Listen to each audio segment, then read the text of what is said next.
नमस्कार दोस्तों, स्वागत है आपका द न्यूज लॉन्चर के इस यूट्यूब मंच पर। दोस्तों, भारतीय जनता पार्टी के मुख्यालय में शनिवार की शाम भाजपा के महासचिवों की बैठक हुई। कुछ पदाधिकारी और भी थे और जेपी नड्डा साहब उस बैठक की अध्यक्षता कर रहे थे। बताया जाता है कि वो बैठक बिहार को लेकर हुई और बिहार को लेकर जो बैठक हुई उसमें भारतीय जनता पार्टी की चुनावी रणनीति पर चर्चा हुई। स्वाभाविक है कि बीजेपी की बैठक हो रही है तो इलेक्शन से संबंधित स्ट्रेटजी पर ही चर्चा होगी, क्योंकि वैसे भी इस देश में कुछ भी हो जाए, भारतीय जनता पार्टी डेमोक्रेसी की जगह इलेक्ट्रोक्रेसी यानी लोकतंत्र की जगह चुनाव तंत्र को ही मूल मंत्र मानती रही है। चाहे कुछ भी हो जाए, कोई हादसा हो जाए, कुंभ के नाम पर भगदड़ हो जाए, कुछ भी हो जाए, लेकिन राजनीति उनकी चलती रहेगी, चुनाव तंत्र चलता रहेगा। राजनीति तो नहीं चलती, चुनाव नीति चलती है। लेकिन इस चुनाव नीति में जब बिहार पर चर्चा हुई तो अंदर खाने से जो बातें बाहर में प्लांट कराई जा रही है, मैं फिर कह रहा हूं, खबरें प्लांट कराई जा रही है ताकि नीतीश कुमार कुछ और ना सोचे, इस मकसद से कराई जा रही है। मैंने भी कुछ वेबसाइट्स पर एक खबर देखी, फिर मैंने पता किया तो खबर जो दरअसल कई सारी वेबसाइट्स पे प्लांट की गई है, वो खबर यह है कि पार्टी मुख्यालय में महासचिवों की बैठक में यह तय किया गया कि चुनाव के बाद सीटें भले ही भारतीय जनता पार्टी ज्यादा जीत ले, लेकिन मुख्यमंत्री तो नीतीश कुमार ही बनेंगे। अरे भाई, मुख्यमंत्री जब नीतीश कुमार बनेंगे तो नीतीश कुमार चुनाव के बाद पूरे 5 साल के कार्यकाल के लिए मुख्यमंत्री बनेंगे। यह औपचारिक घोषणा करने में नरेंद्र मोदी और अमित शाह को दिक्कत क्यों हो रही है? आखिर मोदी जी इस बात की घोषणा क्यों नहीं कर रहे कि एनडीए की सरकार में चाहे जिसकी सीटें जितनी हो, मुख्यमंत्री पद की जिम्मेदारी अगले 5 साल तक नीतीश कुमार ही संभालेंगे? ये घोषणा करने में दिक्कत क्यों हो रही है? और जब ये घोषणा करने में दिक्कत हो रही है तभी मैं कह रहा हूं कि ये खबर तमाम मीडिया वालों को प्लांट की जा रही है कि भारतीय जनता पार्टी ने तय किया है, महासचिवों की बैठक में तय किया है कि बिहार में महाराष्ट्र फॉर्मूला नहीं चलेगा, बिहार में नीतीश कुमार के नेतृत्व में ही सरकार बनाई जाएगी। क्योंकि अगर औपचारिक तौर पे कुछ कहना होता है तो घोषणा कर दी जाती है। घोषणा नहीं करना और नाम नहीं छापने के शर्त पर भाजपा के एक अंदरूनी सूत्र ने बताया, ये दोनों बातों में अंतर होता है। ये सब बातें तब होती है जब कोई ऐसी चीज जो थोड़ी असंभव सी लग रही हो वो बात कहनी होती है, तब माना जा सकता है कि ये बात कहने से भगदड़ मच सकती है, राजनीतिक भगदड़ मच सकती है। वो नई दिल्ली रेलवे स्टेशन वाली नहीं, राजनीतिक भगदड़ मच सकती है, लिहाजा इसको कहने से अभी छुपाया जा रहा हो। लेकिन इस खबर से तो कोई राजनीतिक भगदड़ मचती नहीं, बल्कि भगदड़ शांत हो जाती अगर ये औपचारिक तौर पर बीजेपी की तरफ से कह दिया जाता कि चुनाव के बाद नीतीश कुमार ही मुख्यमंत्री होंगे। दरअसल पिछले 2-2.5 महीने से बिहार की राजनीति में इसको लेकर उफान है। जनता दल यूनाइटेड के अंदर इस बात को लेकर चिंता है और दूसरी तरफ राष्ट्रीय जनता दल की तरफ से तस्तरी में सजा करके मुख्यमंत्री पद का ऑफर है। यानी एक तरफ भारतीय जनता पार्टी को लेकर एंक्सियस अप्रोच, जिसको कहते हैं कि चिंतित भूमिका, वहीं दूसरी तरफ राष्ट्रीय जनता दल की तरफ से तस्तरी में मुख्यमंत्री का पद सजा कर देने के ऑफर और खुले निमंत्रण जैसी बात। स्वाभाविक है भारतीय जनता पार्टी दबाव में तो है।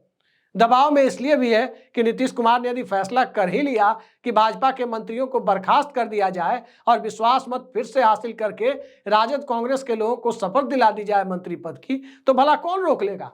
अगर फ्लोर पे उनकी सरकार को कोई गिरा नहीं पाएगा तो भारत के संविधान के तहत को किसी की भी हैसियत नहीं है कि किसी भी मुख्यमंत्री को बिना विश्वास मत हारे या बिना खुद से स्वेच्छा से दिए हुए इस्तीफे के अलावा उसे विवश कर सके।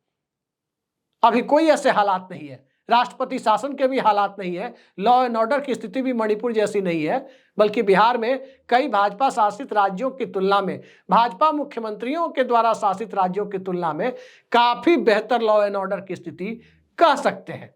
कमियां हैं, अपनी जगह है, लेकिन उतनी खराब नहीं है जितनी फरवरी मार्च 2002 में नरेंद्र मोदी के मुख्यमंत्री रहते हुए गुजरात में खराब थी। सवाल घूम फिर करके वही आता है कि भारतीय जनता पार्टी को औपचारिक ऐलान करने में दिक्कत क्या है। भारतीय जनता पार्टी एक टेलीविजन चैनल पर लोक जनशक्ति पार्टी के प्रवक्ता ए.के. वाजपेयी के उस बयान से अपने आप को अलग क्यों नहीं कर रही कि जिसकी संख्या भारी होगी, जिसके पास नंबर होगा, उसका मुख्यमंत्री होगा। दरअसल इस बात को तो सभी जानते हैं कि बिहार, पटना और वहां भारतीय जनता पार्टी का मुख्यमंत्री, ये केंद्र में भाजपा की सरकार है, उससे भी बड़ा सपना बना हुआ है। भारतीय जनता पार्टी केंद्र में पहले भी सरकार बना चुकी है, लेकिन पटना के सिवा, पटना में सरकार बनाए बिना भारतीय जनता पार्टी अपने आप को पैन इंडिया पार्टी माने, ये थोड़ा सा पैन हिंदी भाषी भारत की पार्टी माने, ये भी संभव नहीं होता। कांग्रेस पार्टी भी जब अपने पीक पर थी तो बिहार से लेकर राजस्थान तक और कश्मीर तक लगभग हर हिंदी भाषी राज्य में उसके अपने मुख्यमंत्री थे। लगभग ही नहीं बल्कि सभी राज्यों में थे। लेकिन भारतीय जनता पार्टी जब अपने पीक पर पहुंची तो जम्मू कश्मीर में बीजेपी को पता है कि वो बना नहीं सकती, और जम्मू कश्मीर में बना नहीं सकती तो पंजाब में भी नहीं बना सकती। अब जो प्योर हिंदी भाषी राज्य है, जहां देवनागरी लिपि चलती है, बिहार से लेकर उत्तर प्रदेश, हिमाचल प्रदेश, उत्तराखंड, दिल्ली, हरियाणा, राजस्थान, मध्य प्रदेश, छत्तीसगढ़ और झारखंड, इन राज्यों में बिहार ही एकमात्र ऐसा राज्य है जहां आज तक कभी भारतीय जनता पार्टी का मुख्यमंत्री नहीं बना। मैंने कई समाजशास्त्रियों से और कई लोगों से बातचीत की, राजनीतिक विश्लेषकों से, तो सबने इस बात को लेकर के वो थोड़ी सी सहमति तो जताई कि आखिर बिहार में भारतीय जनता पार्टी मुख्यमंत्री क्यों नहीं बना पाती है और आगे भी मुश्किल क्यों है, सामाजिक समीकरण और ये सब हालात है। एक समाजशास्त्री ने तो यहां तक कहा कि बिहार में भारतीय जनता पार्टी का मुख्यमंत्री बनना इजराइल में फिलिस्तीनी मुक्ति संगठन का प्रधानमंत्री बनने जैसा है। खैर, इस एक्सट्रीम लेवल पर जाकर के मैं नहीं बात कर सकता कि बिहार में भाजपा का मुख्यमंत्री बनना इजराइल में फिलिस्तीनी मुक्ति संगठन का प्रधानमंत्री बनने के समान है, लेकिन बिहार में भारतीय जनता पार्टी के लिए राहें बहुत दुश्वार है, ये बात करीब करीब तयशुदा है। जाति गणना हो चुकी है, जाति गणना के बाद बिहार में कहीं चुनावी हिंदुत्व दिख नहीं रहा है। चुनावी हिंदुत्व के नाम पर, अब मैं बात कर रहा था अपने एक मित्र से अभी कुछ दिनों पहले, तो वो पटना जंक्शन की भीड़ में कुंभ जाने वाली भीड़ में थे। तो कुंभ जाने वाली भीड़ का एक रोचक वाकया उन्होंने मुझे बताया, और वो रोचक वाकया इतना रोचक है जिससे आप बिहार को समझ सकते हैं। उन्होंने बताया कि उन्हें पटना से प्रयागराज के लिए वो पटना जंक्शन पहुंचे थे ट्रेन लेने, अभी 3-4 हफ्ते पहले की बात वो बता रहे थे। और उन्होंने बताया कि वहां पर 1-2 लोगों से परिचय बात हुआ स्टेशन पर, ट्रेन में, तो ट्रेन में जगह तो थी नहीं, सीट बनाने के लिए भी अब सबको हाथ देखना नहीं आता है कि मोदी जी जैसा एक बार बता रहे थे, सीट नहीं मिलती थी तो हाथ देखते थे तो लोग कहते थे पंडित जी बैठिए, मेरा भी हाथ देख दीजिए। वो बता रहे थे दरअसल कि बैठ के जब परिचय बात शुरू हुआ तो 10 में 9 लोग अपना नाम तो बता ही रहे थे, और कहीं ना कहीं जिन्हें एहसास था कि उनके नाम से उनकी जाति प्रदर्शित नहीं हो रही है, तो अलग से बता दे रहे थे कि वो अमुक समाज के व्यक्ति हैं, ताकि सामने वाले में अगर कोई अमुक समाज का व्यक्ति हो तो उनसे सिंपैथी रखते हुए थोड़ी सीट की गुंजाइश बना दे, थोड़ा ट्रेन में बैठने लायक जगह बनाने में मदद कर दे। तो आप इससे अंदाजा लगा सकते हैं कि क्या हालात है, किस तरह की सामाजिक परिस्थिति है बिहार में। और जब इस तरह की सामाजिक परिस्थिति है तो कोई भी, मैंने उनसे पूछा भी अपने मित्र से, उन्होंने ये कहा कि कोई भी ऐसा व्यक्ति नहीं मिला जो किसी से सीट के लिए जगह बनाते वक्त ये कहे कि भाई मैं भी हिंदू हूं और प्रयागराज जा रहा हूं, आप भी हिंदू हैं तो कम से कम थोड़ी जगह दे दीजिए कि 2 हिंदू लोग एडजस्ट कर जाएं। बल्कि सब अपनी बिरादरी ढूंढ रहे थे कि काश कोई बिरादरी वाला मिल जाए तो थोड़ा वो सहानुभूति रखे। ये दरअसल सियासत में सामंजस्य के साथ, सामाजिक समरसता के साथ, बिना किसी कम्युनल हैट्रेड के, बिना किसी सांप्रदायिक तनाव के, इस तरह की चीजें, मतलब कास्ट आइडेंटिटी, कम्युनिटी आइडेंटिटी और रिलीजन वाली आइडेंटिटी के, धार्मिक आइडेंटिटी के ऊपर जाकर जब खड़ी हो जाती है तो भारतीय जनता पार्टी की चुनावी संभावनाएं वहां धूमिल पड़ने लगती है। और ये एक वास्तविकता है जिस वजह से भारतीय जनता पार्टी को नीतीश कुमार के साथ सरकार चलानी पड़ रही है। लेकिन बावजूद इसके वो शिंदे मॉडल से पीछे नहीं हटी है। मैंने कई पत्रकारों से भी बात की जो इस तरह की खबरों को लिख रहे हैं, पोस्ट कर रहे हैं, कि भाई भाजपा मुख्यालय वाली बैठक में जो जानकारी मिली है वो सार्वजनिक तौर पर क्यों नहीं कही जा रही, कहने में क्या दिक्कत है? तो सब कह रहे थे कि कहने में दिक्कत है या नहीं है भाजपा वाले जाने, लेकिन सबके अपने सूत्र हैं, वो कह रहे हैं कि अंदर से इस तरह की बातें हो रही है।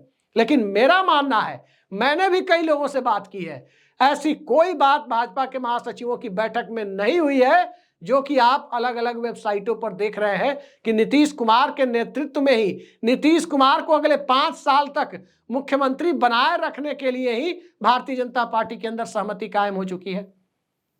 बल्कि हकीकत तो यह है कि भारतीय जनता पार्टी के अंदर विचार मंथन इस पर चल रहा है कि चुनाव में नीतीश कुमार की पार्टी कितनी सीटों पर चुनाव लड़े और उनमें से भारतीय जनता पार्टी अपने लोगों को कितनी सीटों पर प्लांट कर सके।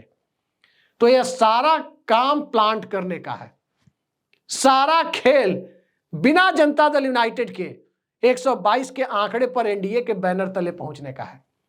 और इसकी आप वानगी देख सकते हैं, जीतन राम मांझी रेल दुर्घटना में अश्विनी वैष्णव का बचाव कर रहे हैं, इस्तीफा देने की जरूरत नहीं है उन्हें। साफ जाहिर होता है कि केंद्र में एक सांसद वाले पार्टी के नेता को यदि कैबिनेट में बड़ा पद मिल जाए तो उनका काम ही है कि दिल्ली में सत्ताधारी दल यानी सरकार का नेतृत्व करने वाले दल की जी हजूरी करना। दुर्घटना हो जाए लेकिन रेल मंत्री पद से इस्तीफा देने की जरूरत नहीं है। ये बात वो मांझी जी कह रहे हैं जो उस पार्टी से मुख्यमंत्री रहे जिस पार्टी के सर्वे सर्वा रेल मंत्री रहते हुए रेल मंत्री पद से इस्तीफा दिए थे नैतिक आधार पर। ये मांझी जी कह रहे हैं। तो मांझी जी भी भाजपा के पाले में है, कुंभ में जाकर डुबकी लगा रहे हैं चिराग पासवान, वो भी भाजपा के पाले में है, कहने की जरूरत नहीं है। खैर, कुंभ में डुबकी लगाना सबकी निजी आस्था है। हमारे लिए इस देश का एक एक बूंद पानी, पूरी दुनिया में पृथ्वी में जितना भी मीठा जल या खारा जल बचा है, पीने योग्य या नहाने योग्य जल बचा है, वही कुंभ है, उसी को कुंभ मानिए। लेकिन सियासत के कुंभ में कम से कम घात प्रतिघात का खेल चंद्रकांता सीरियल वाले घात प्रतिघात के खेल की तरह ना बन जाए, इससे बचने की कोशिश ऊपरी तौर पर तो सभी कहते हुए दिखते हैं। भारतीय जनता पार्टी बिहार में मुख्यमंत्री पद पर दावेदारी को लेकर उसी बात के करीब जाती हुई दिखाई देती है जिस बात को लेकर अमित शाह के इंटरव्यू में जवाब मिला था एक टीवी चैनल के पत्रकार को, और जिस बात को सार्वजनिक तौर पर डिप्टी सीएम विजय सिन्हा ने अटल बिहारी वाजपेयी की 100वीं जयंती के अवसर पर कहा था। बाकी इस देश के लोग राजनीतिक तौर पर ज्यादा समझदार हैं। फैसला नीतीश कुमार को करना है कि कब और किस रूप में बिहार की सियासत को वो अपनी मुट्ठी में रखने के लिए अगला दांव खेलते हैं। दांव खेलने के मामले में बिहार में उनसे आगे फिलहाल तो कोई दिखाई नहीं देता, लेकिन दिल्ली में भी तो दांव खेलने वाले बैठे हुए हैं। तो दांव खेलने के इस पूरे के पूरे खेल में कौन किसको धोबी पाट देता है, यही तो सियासत में देखा जाना है। आजकल सियासत में, राजनीति में धोबी पाट ही ज्यादा होता है। तो देखते जाइए, इस धोबी पाट में जनता तो पिसी रही है। 9 आदमी मर गया दिल्ली में, बिहार के लोग 9 लोग मर गए रेलवे स्टेशन की भगदड़ में, और वहां अनुग्रह राशि दी जा रही है। अनुग्रह राशि, तो अनुग्रह राशि लेकर घर बैठिए। अनुग्रह अनाज तो 5 किलो राशन मिल ही रहा है, अब राशि भी जिनके यहाँ कुछ हुआ है उनसे हमारी संवेदना है कि इस तरह से अपने जान प्राण का ख्याल करते हुए कहीं भी जाए और इस तरह की भगदड़ में ना जाए। लेकिन सियासत में भगदड़ शांत करने के लिए बीजेपी क्या कर रही है, जरा देखते जाइए। आज के लिए इतना ही, नमस्कार।